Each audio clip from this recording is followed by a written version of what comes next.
डूंगरपुर जिले के दौड़ा थाना क्षेत्र के फलोज गांव में शनिवार शाम को स्कूल से हॉस्टल लौट रहे 11वीं के कक्षा के छात्र पर कुछ युवकों ने लोहे की रॉड से हमला कर गंभीर रूप से घायल कर दिया। घायल छात्र का डूंगरपुर जिला अस्पताल में उपचार जारी है।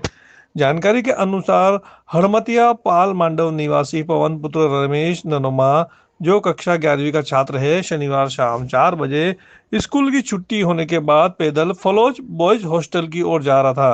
इसी दौरान रास्ते में कुछ युवकों ने उसे रोक लिया और अचानक लोहे की रोड से उस पर हमला कर दिया। हमले में पवन के सिर, कान, पीठ और मुंह पर गंभीर चोटें आई। घटना की सूचना मिलने पर मौके पर हॉस्टल के अन्य छात्र पहुंचे और घायल पवन को हॉस्टल लेकर आए, जहां हॉस्टल के मौजूद वार्डन बंशीलाल परमार घायल छात्र को लेकर दौड़ा थाना पहुंचे, जहां आरोपी के खिलाफ लिखित रिपोर्ट दर्ज करवाई।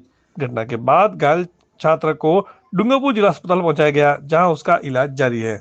एक भाई स्कूल गयो तो कॉलेज स्कूल में भणे भाणजी भाई सीनियर सेकेंडरी स्कूल में भी थे कि 4 वागे छुट्टी नहीं हॉस्टेल जतो तो हॉस्टेल में रहे फलोज में तो जतो तो रस्ता में 5 छोरा आपजा हॉस्टेल में કેટલાય छोरा હતા तो ભેગા ભેગા આપતા હતા આણામાં આવીને એને મારામારી કીધી की मारी એટલે એને કોઈ ખબર નહીં ને એને માતા વળી ગયા ને પેલા ને એને જે ભાવવાળો એ હોસ્ટેલ में स्कूल में ભણે એનું નામ है आशीष राकेश परमार पगाराનો है।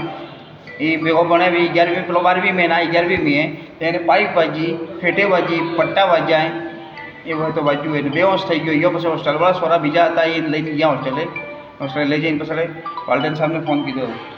पुलिस ने रिपोर्ट आली हो તમે? पुलिस ने रिपोर्ट आली है बस अँ आप में। શું નામ है આપનું? रमेश भाई शंकर भाई ननोमा हड़मतिया। એને મોઢામાં થકી ફોન ન કરી રહી છે, કાનમાં થકી ફોન ન કરી રહી છે, નાના કાને સાંભળતો નહીં. ठीक।